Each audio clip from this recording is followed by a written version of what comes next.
Hechos 4:11. Es nuestra costumbre leer la escritura puestos en pie. Si nos regala un minuto, por favor, hermanos.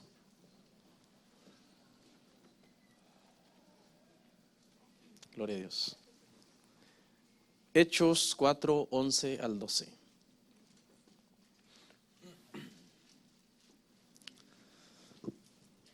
Leemos la palabra del Señor y dice de la siguiente forma: Este Jesús es la piedra reprobada por vosotros los edificadores, la cual ha venido a ser cabeza del ángulo, y en ningún otro hay salvación, porque no hay otro nombre bajo el cielo dado a los hombres, ¿qué dice? En que podamos ser salvos. No hay otro nombre en que podamos ser salvos. Hermanos, la serie se llama Es duro pero es bíblico, ¿verdad? Hoy es el último tema ya, hermanos, llegamos al final de esta serie de marzo, y el tema el día de hoy se titula Solo hay un camino. Solo hay un camino. Eso es lo que vamos a estar meditando en esta mañana, hermanos. Vamos a orar, hermanos, por favor, ayúdenme, vamos a orar. Padre, te damos gracias, te damos todo el honor a ti, Señor.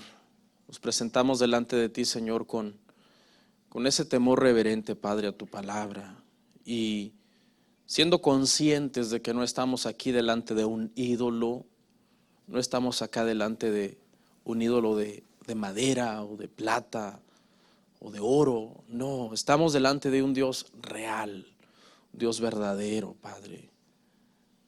Por favor, te ruego, Señor, que los hermanos que están hoy aquí puedan comprender eso.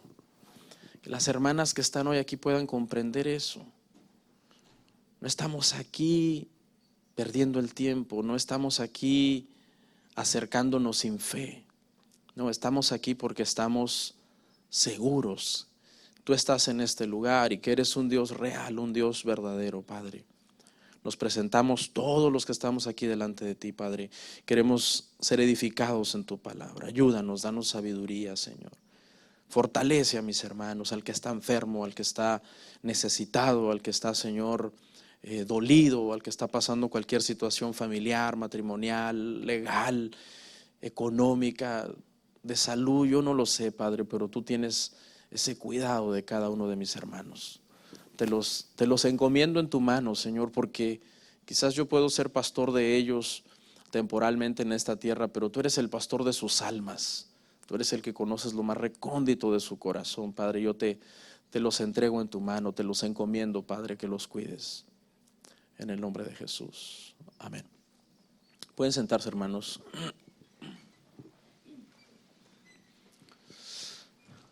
Bienvenidos, hermanos. Es un placer verlos aquí en este domingo. No sé si han notado que en Georgia siempre llueve los domingos. Pareciera una ley, ¿no? Increíble, yo he notado eso a lo largo de los años, que por lo general los domingos llueve. Qué bendición, ¿no? El agua es una bendición, hermanos, y pues nos cae, ¿verdad? Y es rico. Lo bueno que nadie viene caminando, ¿no, hermanos?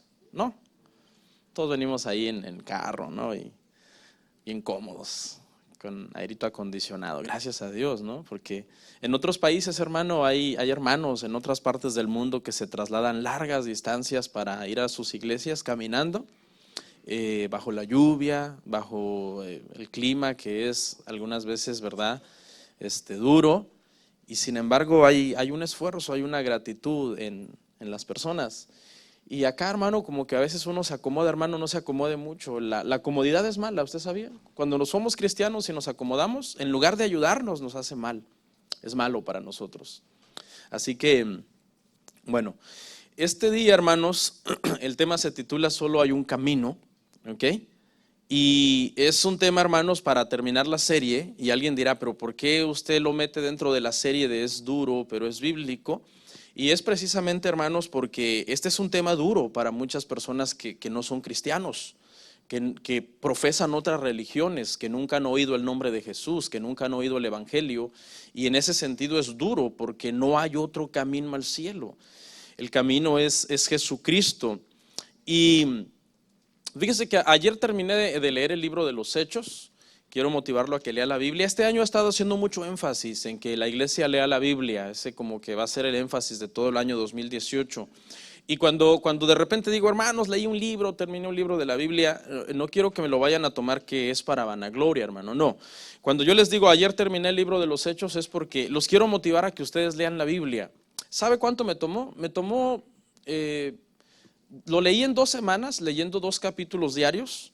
Tiene 28 capítulos y leía 10 minutos al día, Hechos, 10 minutos al día. Y en 2 semanas lo terminé, tiene 28 capítulos. Y quiero motivarles a que lean la Biblia, los desafío. Es bastante fácil, hermanos, leer la Biblia, es bastante sencillo. Nada más es cuestión de que uno lo haga una prioridad y una parte de tu vida. Véalo de esta forma, hermano. El día que usted llegue al cielo, usted puede estar delante de Dios sabiendo de que todas las cartas de amor que el Señor le envió a usted mientras usted estaba en la tierra, usted las leyó. ¿Sí o no? ¿Se imagina llegar al cielo y que llegues allá y bueno, o sea, tenemos un anhelo profundo por llegar a conocer a Dios al cielo, a conocerlo tú a tú, pero no lo queremos conocer en la tierra mediante la palabra que Él ya nos dejó. Si ve la incongruencia, ya ve, los cristianos somos bien incongruentes, hermano. Queremos ver a Cristo, pero no nos queremos morir. Queremos ver al Dios del cielo, pero no queremos leer sus cartas de amor que Él ya nos dejó. Sería bueno que al llegar al cielo podamos llegar y decirle, Señor, leí todas las cartas de amor que me enviaste, las 66 cartas que estaban en la Biblia, las leí, de ese amor que hay entre tú y yo. Y ahora que estoy acá en la eternidad contigo, solamente me resta disfrutar de todo ese amor que tú me hablabas por medio de esas cartas. Amén.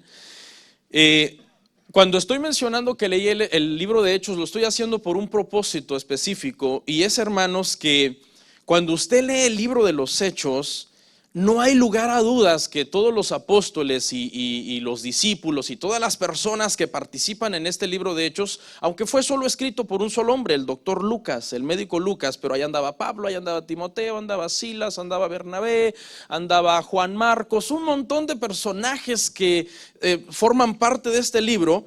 Cuando uno termina de leer, hermanos, este recuento del libro de los Hechos y la experiencia de estas personas, uno llega a una conclusión. Y la conclusión es de que no había otra forma de ser salvo para todos estos hombres si no era por medio de Jesucristo. O sea, no había otra forma de alcanzar la salvación. Capítulo por capítulo, versículo por versículo, todos los testimonios siempre van a desembocar en la persona de Jesucristo.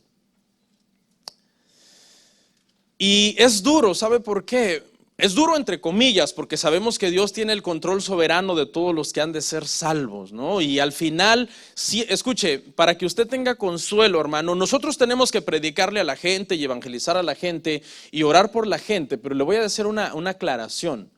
El día que se pase el recuento de los que iban a estar en el cielo, van a estar todos los que Dios quiso que estuvieran.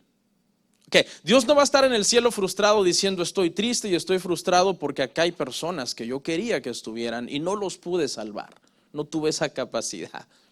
No, o sea, no nos preocupemos tanto porque sabemos que hay miles y miles de religiones que no creen en la salvación por medio de Cristo. ¿Por qué? Porque en su momento el Señor obrará en las vidas de estas personas la salvación que Él quiere traer a las vidas de estas personas.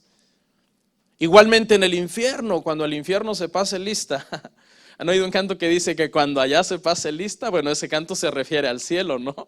Pero cuando en el infierno se pase lista, igual no habrá una situación de frustración de decir, aquí me faltó un hombre, se me coló en el cielo. No, o sea, el que esté en el infierno estará ahí porque Dios así lo planeó y así será y no hay quien pueda cambiar ese decreto. Y el que esté en el cielo también es porque Dios tuvo el control de dirigir su salvación de principio a fin. ¿Sabe? La Biblia, hermanos, es bien clara acerca de este tema. Y no solamente en el Nuevo Testamento, hay gente que cree que la salvación de Jesucristo es un tema del Nuevo Testamento. Están equivocados, la salvación en Jesucristo es un tema de toda la Biblia, desde el Génesis. Le voy a leer algunas citas, hermano, para que entendamos por qué, aunque esto nos suene duro, que solo hay un camino, sin embargo es bíblico. Por ejemplo, la Biblia es clara en que solo hay un camino, en Juan 14:6. Jesús le dijo: yo soy el camino y la verdad y la vida, y nadie viene al Padre sino por mí. Qué declaración tan más radical. Solamente hay un camino, dijo Jesús, y ese camino soy yo, y soy el camino al Padre, a la vida eterna, a la salvación. Solo hay una puerta, Mateo 7:14, porque estrecha es la puerta y angosto el camino que lleva a la vida, y pocos son los que la hallan. Solamente hay una puerta a la vida eterna, hermanos. Solamente hay un sacrificio y una ofrenda expiatoria aceptada por Dios. No hay más sacrificios.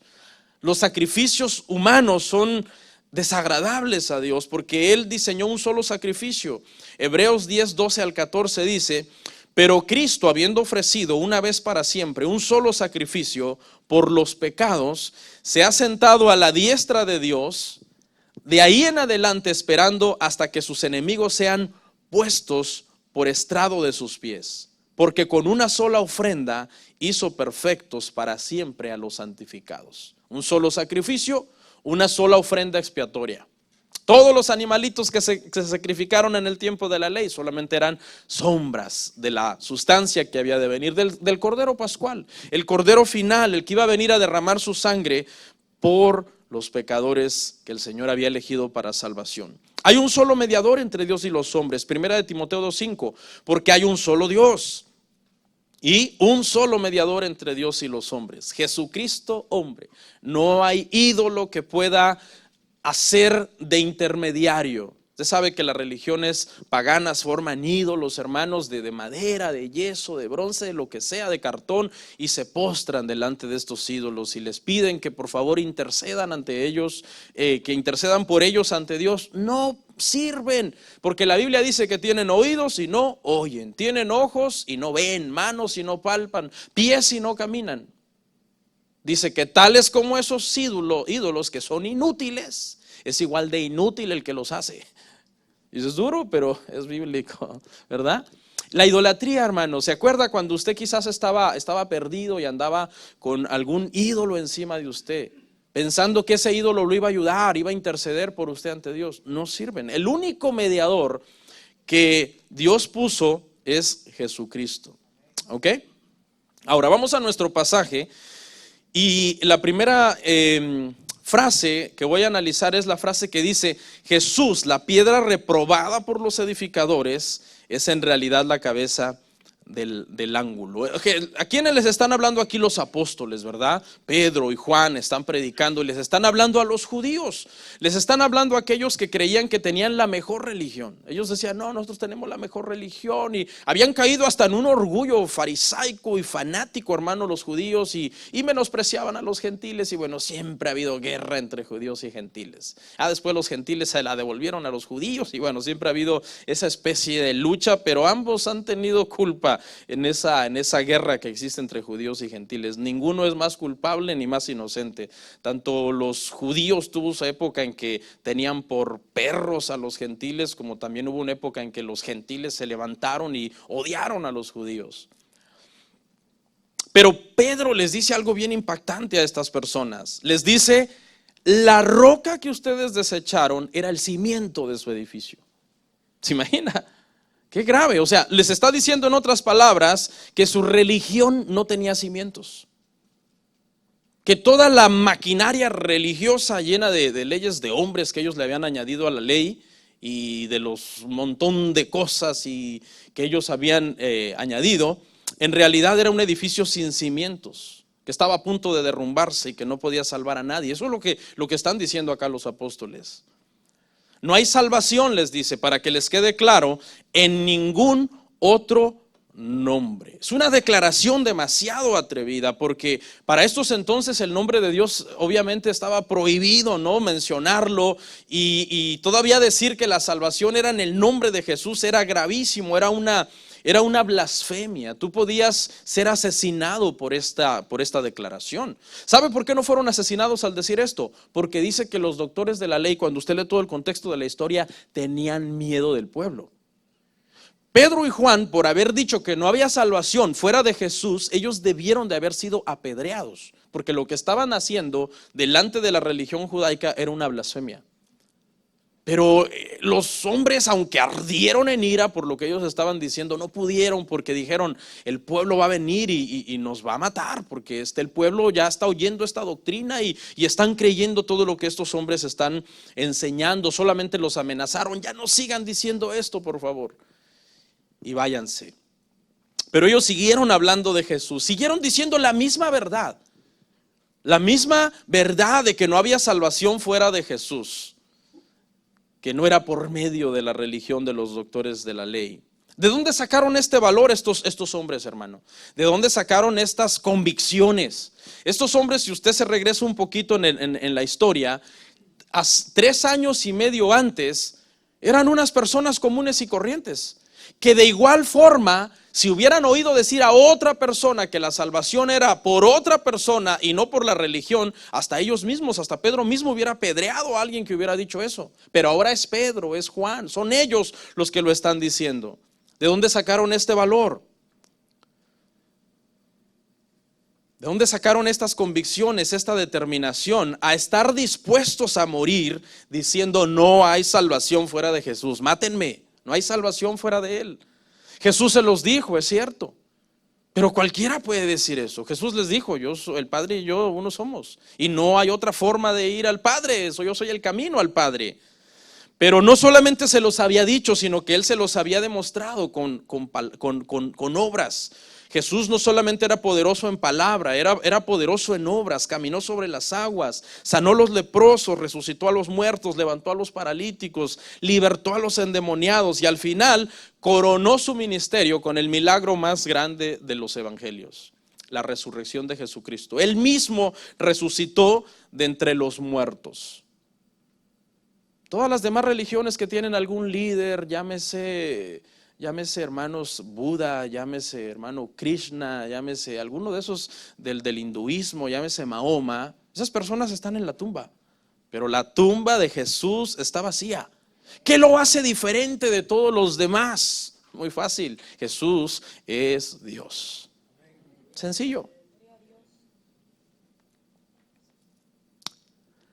Los apóstoles habían oído, yo soy el camino, pero eran humanos. Y hubo un momento en que Él, estando en la sepultura, agarraron sus redes y se fueron a pescar.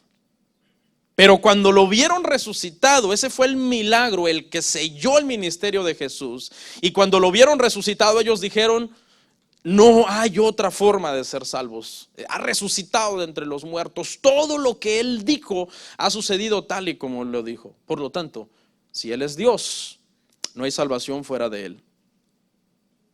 Todos los libros de los Hechos, usted acaba Hechos, acaba los Evangelios, acaba Hechos, sigue con las epístolas y llega a Apocalipsis, todas tienen una flecha gigantesca que apunta a Jesucristo como el único camino. No hay más camino. Pueden haber miles de religiones, pero no hay más camino.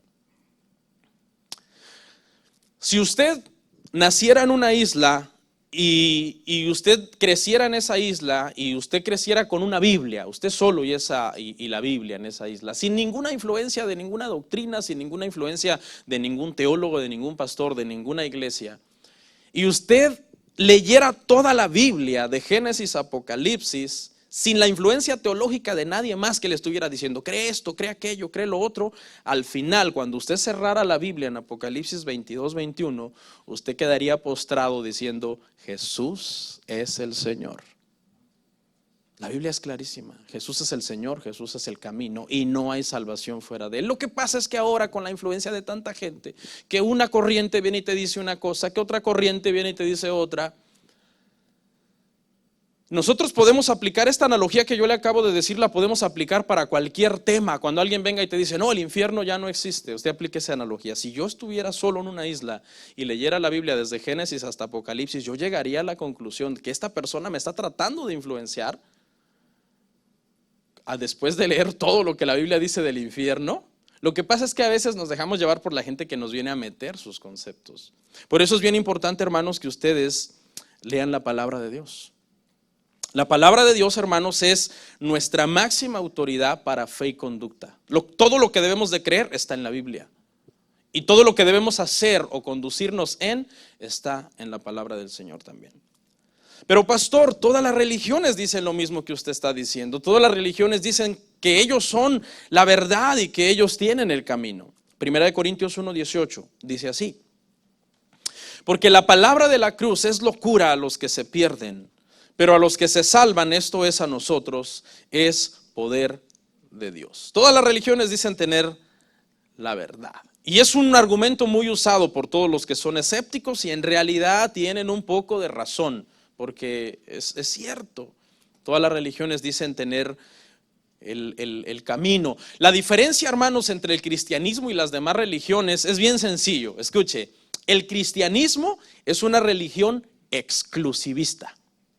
Y las demás religiones son religiones inclusivistas. Es decir, las demás religiones no tienen tanto problema con que tú creas otras cosas. O sea, los hindús no tienen tanto problema con que tú creas otras cosas. Tú puedes abrazar el hinduismo y abrazar otras cosas, ¿no? Pero en el cristianismo es exclusivista, el cristianismo es radical. El cristianismo te dice no, sí, o sea, es Cristo o nada. Cristo quiere contigo todo o nada, a medias nada. Hace 16 años que yo me convertí al evangelio y he tenido la oportunidad en este tiempo de estudiar otras religiones, de investigar, de profundizar. Y he llegado a la conclusión, hermanos, de que el cristianismo evangélico protestante, para aclarar, porque hay mucha gente que dice ser cristiana y no es el movimiento que más se apega a la Biblia en cuanto al tema de la salvación. La salvación es por gracia, clarito, se ve eso desde Génesis hasta el Apocalipsis. No por obras, para que nadie se gloríe. ¿Sabe, hermano, que el cristianismo evangélico protestante, escuche, es la única religión en el mundo que cree en la salvación solo por gracia? Todas las demás religiones que existen en el mundo o creen que es por gracia y por obras o solamente por obras. Pero la religión, hermano, protestante dice no, es por gracia, solamente por gracia, solamente por fe, solamente por medio de Cristo, solamente para la gloria de Dios, porque solamente eso es lo que nos manda la Escritura. No le crea a cualquier hermano que porque empezó a leer la Biblia por ahí sale con cualquier locura.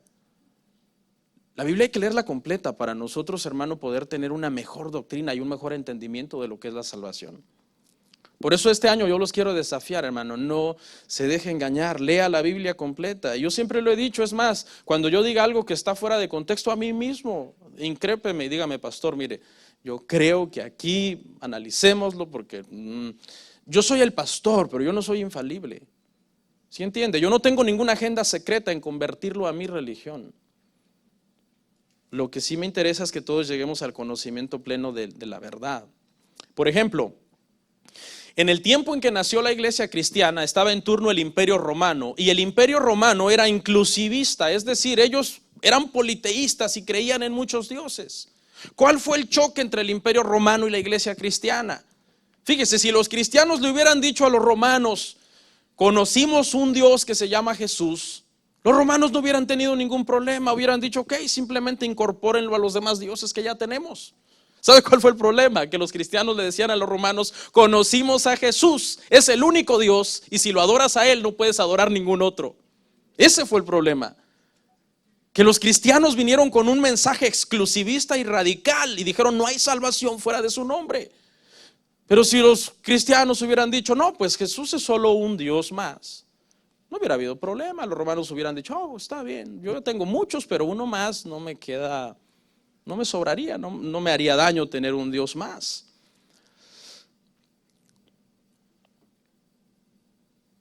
¿A quién se está dirigiendo el texto que leímos, hermano? El texto que leímos de Primera de Corintios 1:18.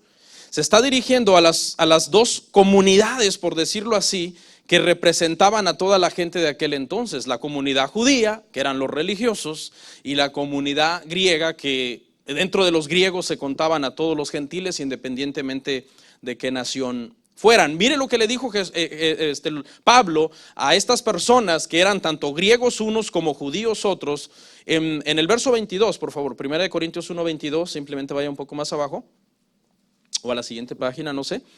Primera de Corintios 1, 22 al 24, fíjese, es el mismo contexto del verso que leímos anteriormente. Porque los judíos piden señales y los griegos buscan sabiduría, pero nosotros predicamos a Cristo crucificado. Para los judíos ciertamente tropezadero y para los gentiles locura. Mas para los llamados, así judíos como griegos, Cristo, poder de Dios y sabiduría de Dios. A las dos grandes comunidades les está diciendo es Cristo. Gentiles es Cristo, judíos es Cristo.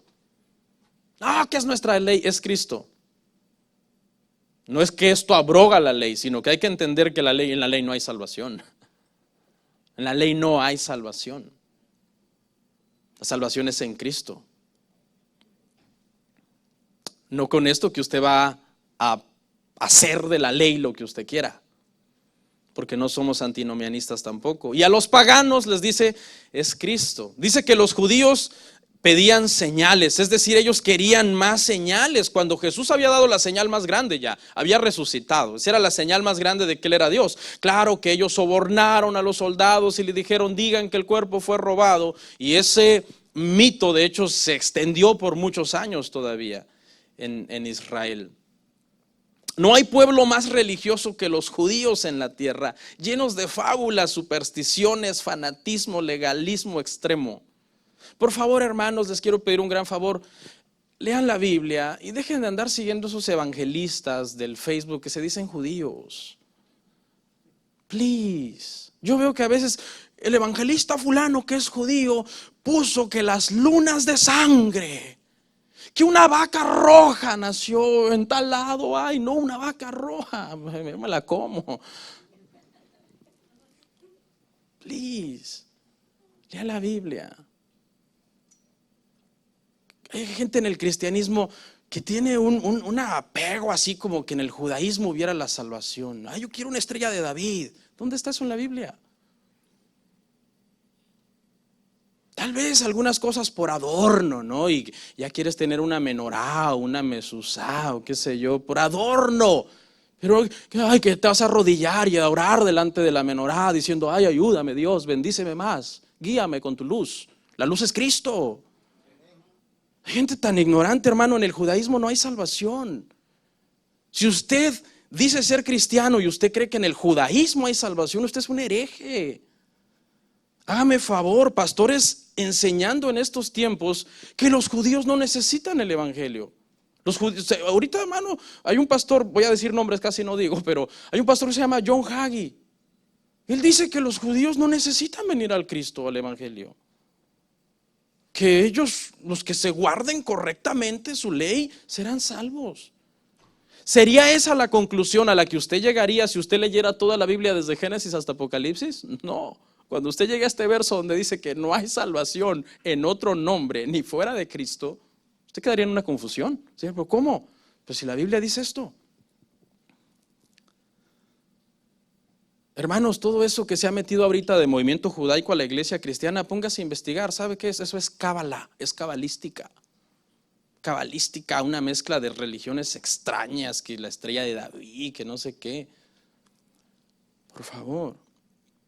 Y tenga cuidado con esas personas que dicen que son evangelistas protestantes, pero que también son judíos. Y yo no digo que no sean judíos, yo no sé, yo no conozco su árbol genealógico, pero hacen una mezcolanza de cosas terribles, inclinando el corazón de la gente a todas esas supersticiones extrañas. Y hay gente que ya no duerme esperando las lunas de sangre y esperando a ver dónde nace una vaca roja y una señal de algo, un eclipse, y ya Cristo viene porque el Armagedón está aquí, que no sé qué. De hecho, hay dos por ahí que tienen un testimonio terrible, que se dicen ser evangelistas protestantes judíos. Lea su Biblia. Solo en Cristo hay salvación. Él es el único camino al Padre. Mire lo que le dijo a los judíos Pedro, a los judíos dispersados, en primera de Pedro 2:7. Para vosotros pues los que creéis, Él es precioso. Pero para los que no creen, la piedra que los edificadores desecharon ha venido a ser cabeza del ángulo. Claro, porque muchos judíos se convirtieron a Cristo. ¿Y cómo era Cristo para ellos? Precioso. Pero para los que dijeron no, vino a ser la piedra que ellos desecharon. Y su edificio quedó sin cimiento. ¿Y te puedes salvar un edificio sin cimiento? ¿Tú te meterías en un temblor a un edificio sin cimiento a refugiarte? No. La religión no salva. Aunque sea la religión judía, no salva. ¿Y qué buscan los griegos? Bueno, los judíos buscan señales y los griegos buscan sabiduría. Fíjese, los judíos andaban detrás de las señales y los griegos detrás de la sabiduría, y se inventaron toda una serie de mitos y dioses y semidioses y animales mitológicos, y eran bien fantasiosos. Pero fíjese, hermano, que se han hecho estudios que dicen que todos los seres humanos, obviamente estudios y la Biblia lo corrobora, creemos en lo más profundo de nuestro corazón que hay un solo Dios verdadero. O sea, las muchas religiones que existen, hermano, es porque el hombre anda tratando de ubicar ¿dónde está el Dios verdadero? O sea, hay un Dios verdadero. Todos tenemos la ley escrita en nuestra conciencia, y esa ley nos llama a buscar un Dios a quien darle cuentas cuando la conciencia nos acusa o nos defiende según nuestros razonamientos, como veremos más adelante. Y los griegos tenían esta situación. Los griegos creían en muchos dioses, pero ellos creían en algo que ellos no entendían que era a lo que ellos llamaban logos. Ellos decían, hay un logos. ¿Y qué es ese logos? Es un ser que creó todo. No sabemos quién es, pero hay un logos. Y entonces mire lo que les dice Pablo en Hechos 17:23. Porque pasando y mirando vuestros santuarios, hallé también un altar en el cual estaba esta inscripción: al Dios no conocido, al que vosotros adoráis, pues sin conocerle, es a quien yo os anuncio. Ahora, no malentienda aquí, no es que Pablo le está dando el nombre de Dios a los ídolos que ellos están adorando, no, sino que les está diciendo el Dios al que ustedes están tratando de entender quién es. Cuando ustedes observan la creación y la creación les da testimonio de que hay un creador, ese es Jesús. O sea, los griegos creían que había un Dios todopoderoso, y Pablo no tiene el menor empacho en decirles es Jesucristo de Nazaret.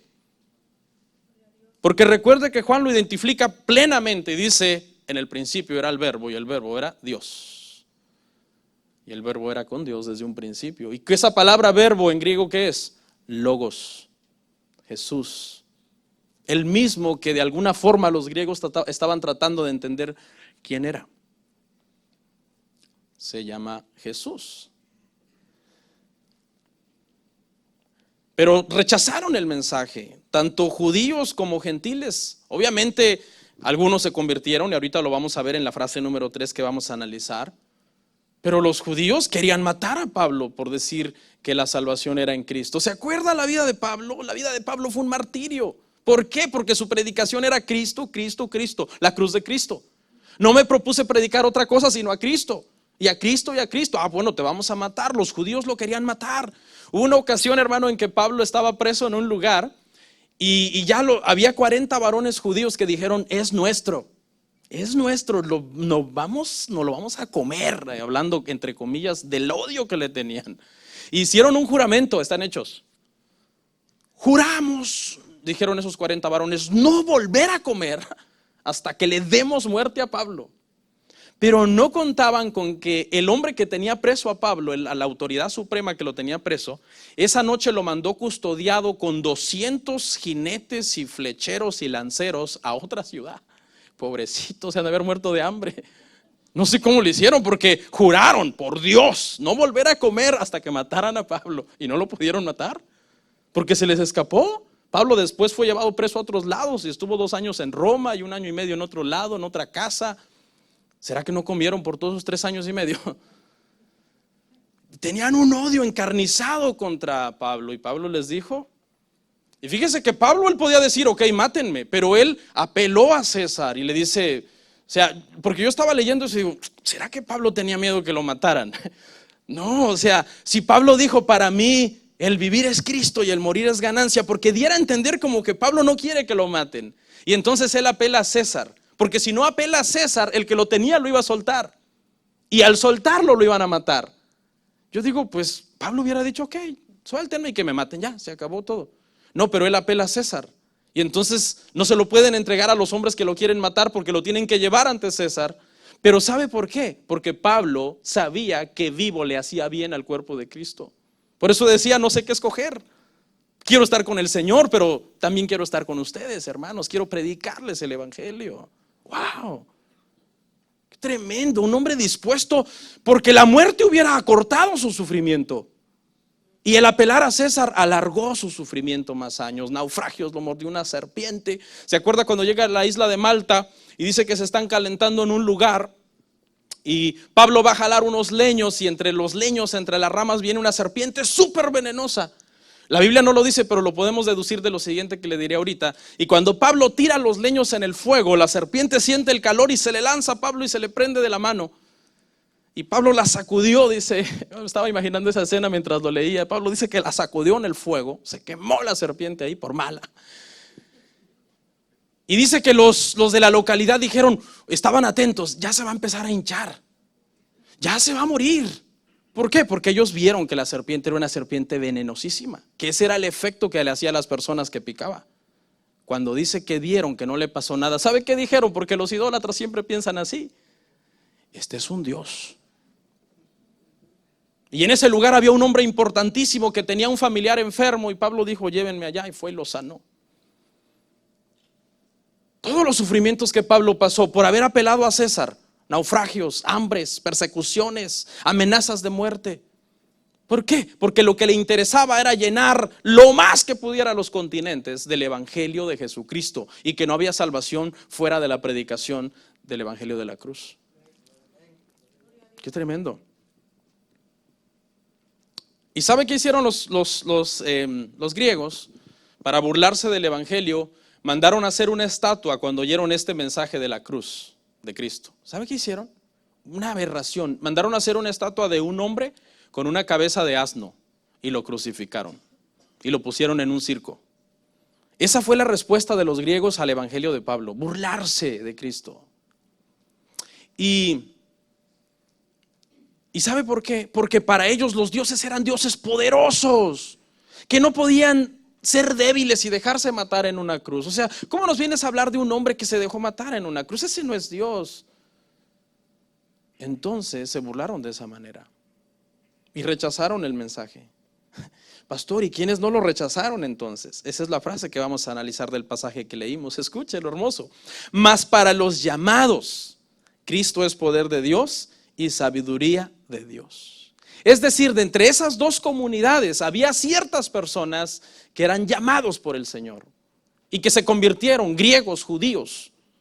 Había personas que vinieron a la salvación y que a los demás les costó entender el mensaje de Pablo y lo rechazaron. Y era una locura, y era una torpeza. Pero estos que eran los llamados dijeron, no, esta es la verdad. Cristo es precioso. Para el resto de los griegos podrá ser esa estatua que ellos pintan de un hombre con una cabeza de asno en una cruz, mas para mí Cristo es precioso. Cristo es Dios, Cristo es el camino. Y nadie va al cielo si no es por medio de ese camino. Pastor, qué verdad tan radical. De verdad Jesús es el único camino al cielo. Efesios 2:8-9 nos dice lo siguiente: porque por gracia sois salvos por medio de la fe, y esto no de vosotros, pues es un don de Dios, no por obras, para que nadie se gloríe. Pastor, ¿qué pasará con toda la gente buena que no es cristiana y que cree que por sus obras será salva? Una buena pregunta. ¿Cuántos conocen gente buena que no es cristiana? Levante su mano. Yo conozco muchos que, wow, no son cristianos y son buenos. Ahora le voy a aclarar algo. Buenos a los ojos de nosotros, porque a los ojos de Dios todos están destituidos de la gloria de Dios. Es que mi abuelita es muy buena. Señor, no te la puedes llevar al cielo aunque no sea cristiana. Será buena para ti, pero delante de Dios el corazón humano está caído, está corrompido. El mismo Jesús, para ilustrarnos esta verdad, cuando le dijeron, maestro bueno, ¿qué les dijo? Bueno, solo Dios. Estaba diciendo con eso que él no era bueno, no. Estaba dirigiendo la atención al Padre y dejándonos a entender que en la naturaleza humana no hay nada de bueno. Porque él, por ese tiempo en que se encarnó, tuvo la naturaleza humana, obviamente junto con la naturaleza divina. Y tú escuchas a las personas decir cosas como estas y a lo mejor hasta te rascas la cabeza porque te dicen, yo soy una buena persona. O sea, si soy bueno, ¿qué me impide ir al cielo? Es cierto, hago cosas malas, pero hago más cosas buenas. Si las pusiéramos en una balanza, pesan más las buenas.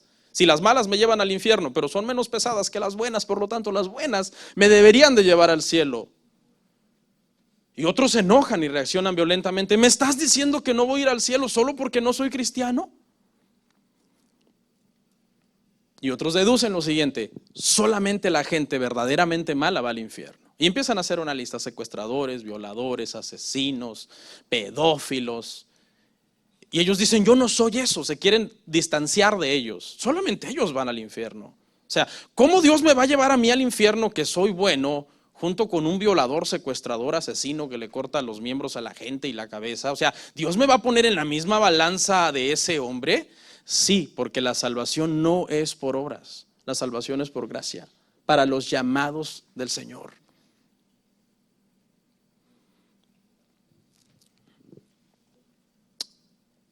Cuando Adán y Eva, hermanos, cayeron, se perdió el camino a la salvación.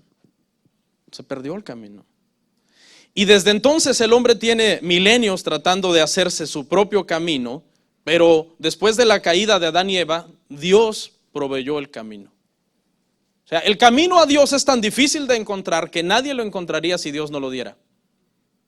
Acuérdese, hermanos, que a Dios le place revelársenos a nosotros. Ninguno de nosotros puede llegar a conocer a Dios más de lo que Él nos permita revelarse a nosotros. No sé si me entiende. La palabra revelación en el griego significa correr el velo. ¿Sabe qué fue lo que hizo Dios? Dios, después de crear todas las cosas, por medio de la creación, Él corrió un poco el velo para que nosotros podamos verlo a Él. ¿Sí me entiende?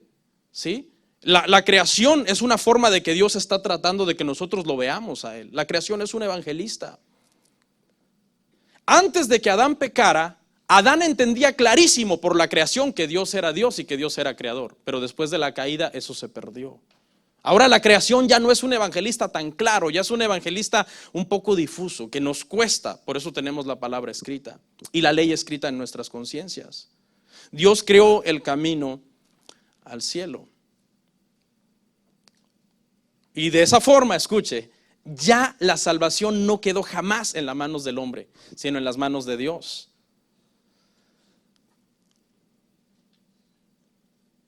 Hay una analogía muy usada para ilustrar esto, aunque cuando hablamos del cielo y hablamos de Dios, las analogías humanas siempre van a quedar cortas, pero nos puede dar un poco de luz. Y habla de escaladores que están tratando de llegar a la cima de una montaña. ¿Ok? Piense en esta escena. Escaladores, vamos a poner 4 y pongamos los 4 de las religiones más influyentes o grandes, digamos, o por lo menos algunas de ellas. El escalador del budismo está desde el norte a la pata de la montaña y su meta es llegar a la cima, desde ese lado de la montaña. El otro escalador se llama hinduismo y está en el otro extremo, en el sur, tratando de llegar a la montaña. El musulmán está en el este, el musulmanismo, y está tratando de llegar a la montaña. Y el cristiano está al oeste, por decir algo, podría estar en el norte o en cualquier otro lado, pero le tocó el oeste, perdón. Y todos están tratando de llegar a la montaña. Ese camino es un camino que nunca han recorrido, porque nunca han ido a la montaña. Desde su perspectiva, ellos solamente creen que es el camino correcto. Ellos solamente creen, porque no conocen el camino. Nunca han ido a la montaña, nunca han ido a esa cima. Entonces, ¿qué es lo único que puede garantizar que uno de ellos tiene el camino correcto? El único que puede garantizar que uno de ellos tiene el camino correcto es alguien que está en la cima de la montaña, está hasta arriba. Y desde la montaña él se puede asomar. No llega, ya vi que el camino está interrumpido por un montón de piedras y precipicios. Tampoco, porque hay árboles y ramas y ríos, y tampoco. O sea, el único que puede ver desde la cima todos los caminos y poder determinar cuál de los caminos llega hasta arriba. ¿Qué es lo que hace Dios? Dios da su revelación por medio de la Biblia para decir el camino. ¿Y quiénes son los que tienen la revelación en la Biblia? Los cristianos.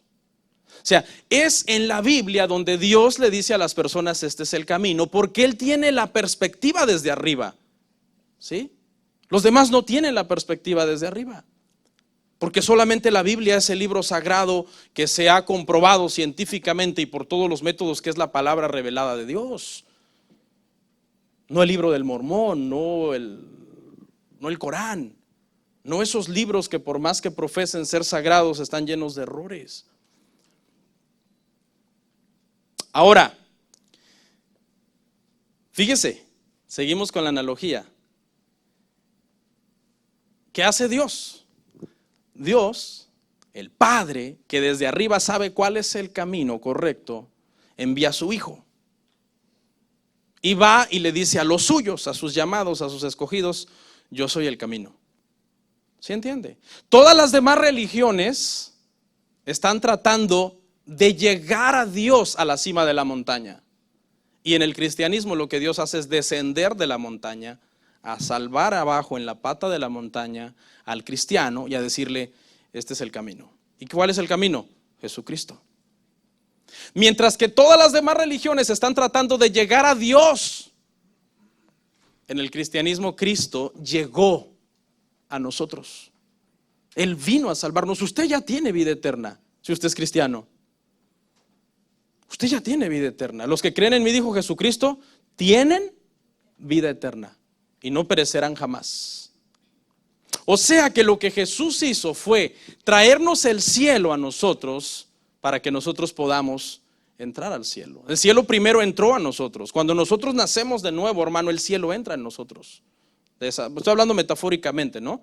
Y ya el cielo ha entrado a nosotros porque Jesucristo vino a la pata de la montaña a salvarnos, nos dice el camino, nosotros podemos ahora entrar al cielo.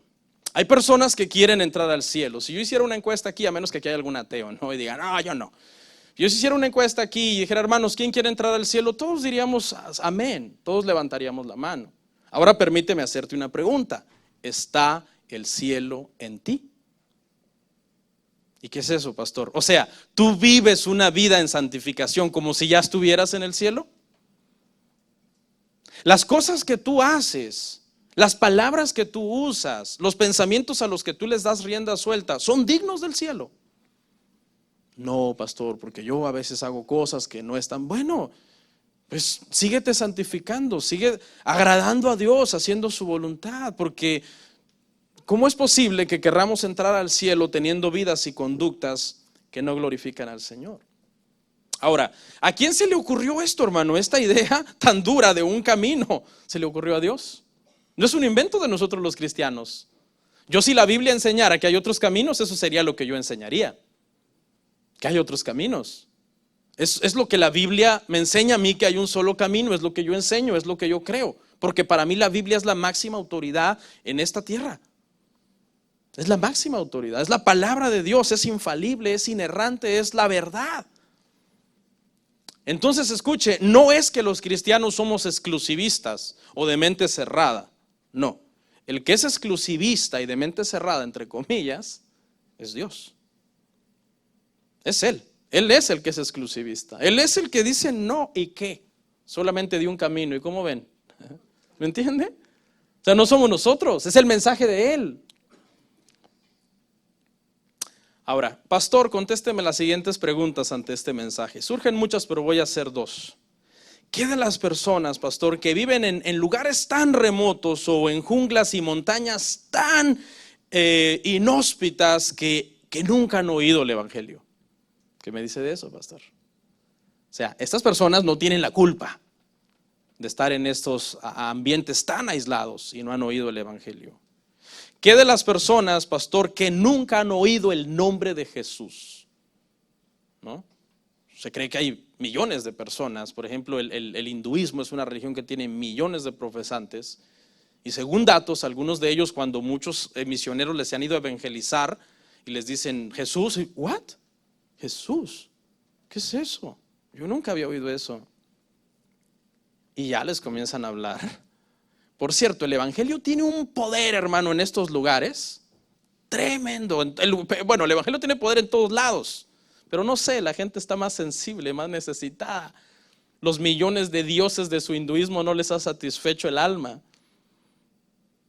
Y se convierten por miles de personas al evangelio de Jesucristo. Ante estas dos preguntas, déjeme hacerle 3 sugerencias. En primer lugar, está muy bien que usted esté preocupado por estas personas. Está muy bien, perfecto. Es un buen sentir que usted tiene. Ore por ellos. Si puede ir, vaya. Ya cambió, ¿verdad? No, mi sueño americano. Mi casa, mi carro, mi vieja, mi esposa, mis hijos. Wow, hermano, oremos mucho por los misioneros. Gente que deja todo y se va a la India, a las sierras, a la Sierra Tarahumara, a tribus por allá en Ecuador, en Paraguay, a los guaraníes y dejan todo, renuncian a su vida para que estas personas oigan el evangelio. Entonces déjeme hacerle una pregunta.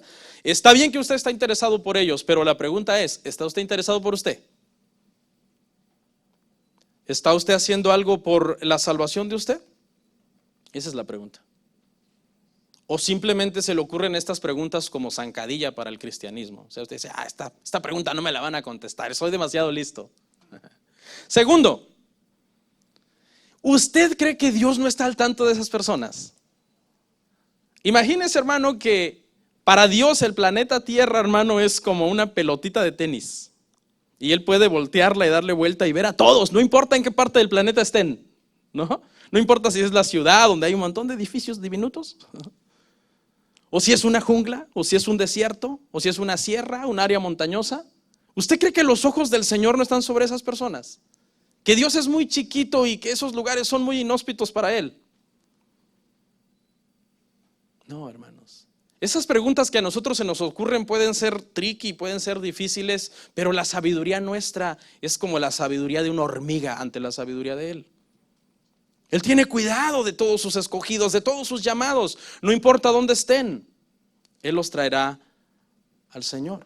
Y en tercer lugar, el error que cometemos al hacer estas preguntas, hermanos, es creer que por las condiciones de aislamiento de estas personas son más insalvables. Es decir, a Dios no le cuesta mucho salvar a la gente en las ciudades, porque Dios tiene iglesias en las ciudades y evangelistas y predicadores. Y bueno, ahora que todo el mundo es predicador, ¿no? Pero a Dios le cuesta más salvar a esta gente. Es más difícil para Dios. No, hermanos, ese es otro error que nosotros también cometemos. ¿Sabe qué, hermanos? En estos lugares inhóspitos, cuando llega el evangelio que el Señor manda a los suyos a predicarles, es donde la gente más se convierte. O sea, el hecho de que tú estés en una ciudad y alguien esté en una jungla no significa que tú te vas a convertir a Cristo más rápido que el que está en la jungla. No.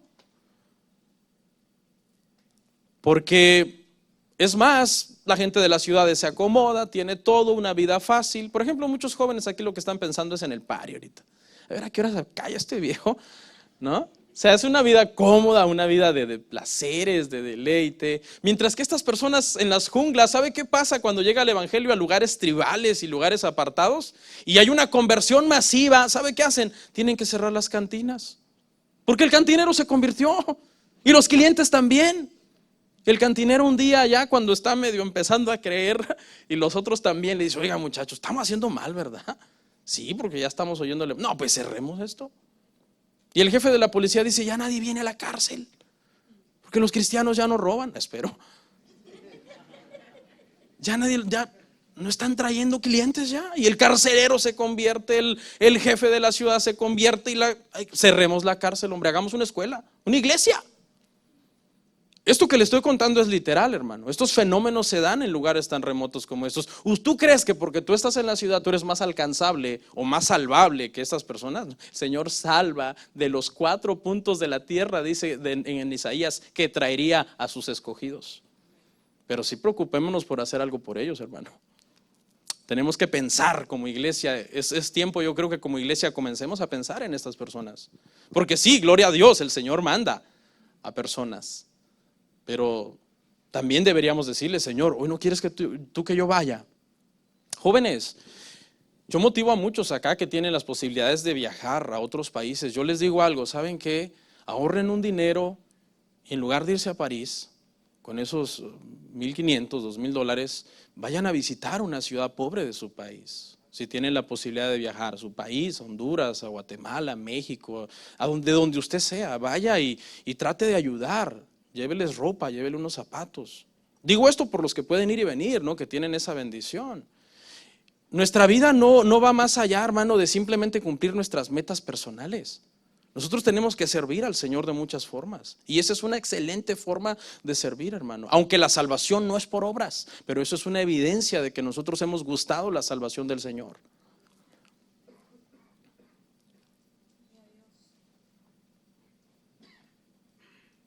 Ok. Veamos los 3 métodos que Dios usa para atraer a los suyos. Mire, número 1, primero, por medio de la luz de la creación, nos anuncia que hay un creador. Romanos 1:20, ya terminé.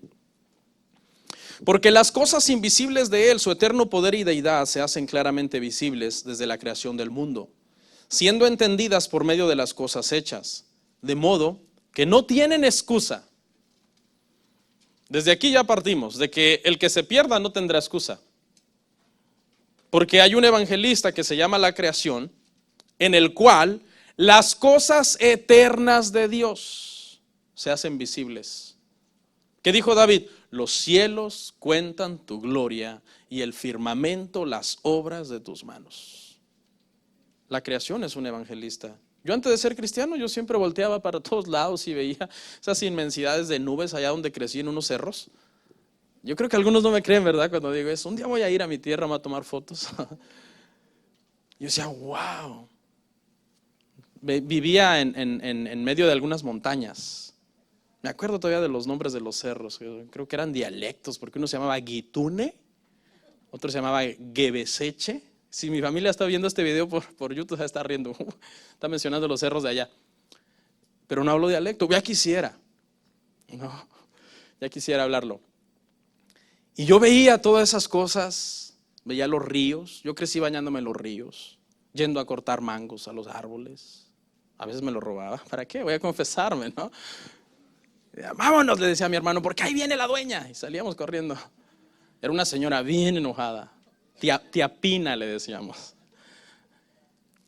Y la creación, hermanos, es un evangelista. ¿Y sabe qué? Dice que no tienes excusa. No tienes excusa. Todo el que se pierda no tendrá excusa. No, Señor, yo nunca oí. A mí nunca me dijeron. Sería injusto que Dios lleve a alguien al infierno y después diga, me equivoqué, es cierto, no oíste, hombre, regrésate. No, si Dios no está improvisando, Dios lo tiene todo planeado. Todo está fríamente calculado. Ahora, ¿qué más? Fíjese, Dios da luz en la creación y da luz en la conciencia. Otro evangelista, la conciencia. Nos guía, la creación nos guía a creer en un creador. ¿A qué nos guía la conciencia? La conciencia nos guía a creer que nos pedirá cuentas. ¿Por qué? Porque la conciencia es lo que te acusa, es lo que te dice está mal. Y todo lo que está mal tiene una consecuencia. Romanos 2:15.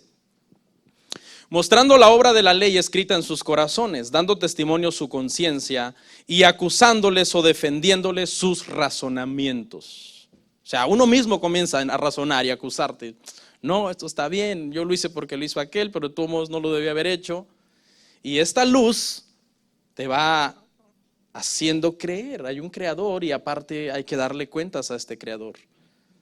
Y entonces viene la luz final, que es la luz del evangelio, que nos guía a creer que esa culpa de la que nos acusa la conciencia es impagable. Porque tú te ves como una hormiga, tú dices, ¿cómo? ¿Yo le puedo pagar a Dios? Y entonces descubres que la luz del evangelio te dice que alguien más la paga por ti. Se llama Jesús. Juan 8:12. Otra vez les habló diciendo, yo soy la luz del mundo. El que me sigue no andará en tinieblas, sino que tendrá la luz de la vida. Sacrificios, el de Cristo. Entonces depende cómo la gente reaccione a la luz de la creación y reaccione a la luz de la conciencia. Dios da la luz del evangelio para que las personas puedan ser salvos. Cada vez que usted vea a una persona buscando a Dios, solamente significa una cosa: Dios comenzó un proceso de búsqueda de esta persona. Eso es maravilloso. Cada vez que usted vea que alguien, yo quiero ir, invítame a la iglesia, es maravilloso. ¿Por qué? Porque Dios inició el proceso de búsqueda. Porque nadie puede encontrar el camino. Entonces Dios es el que inquieta a la gente. Y comienza poco a poco, mire, a ir mostrando el camino. Ve a la iglesia, oye el evangelio, escucha música cristiana, los sentires del Espíritu Santo, escucha sermones, apártate de esas personas. Y se va iniciando. Entonces, ¿quién inicia el proceso de salvación? Dios. Él es el que lo inicia. No es que nosotros, ¿qué cosa? Le amamos a Él, sino que Él nos amó primero. Y no es que nosotros le vimos a Él, sino que Él nos vio primero. Nosotros, ¿qué es lo único que hacemos, hermano? Seguir el proceso, pero Él fue el que lo ha iniciado. Termino esta serie. Podrá ser duro, pero es bíblico. Solamente hay un camino a la salvación. Se llama Jesús de Nazaret. Vamos a orar.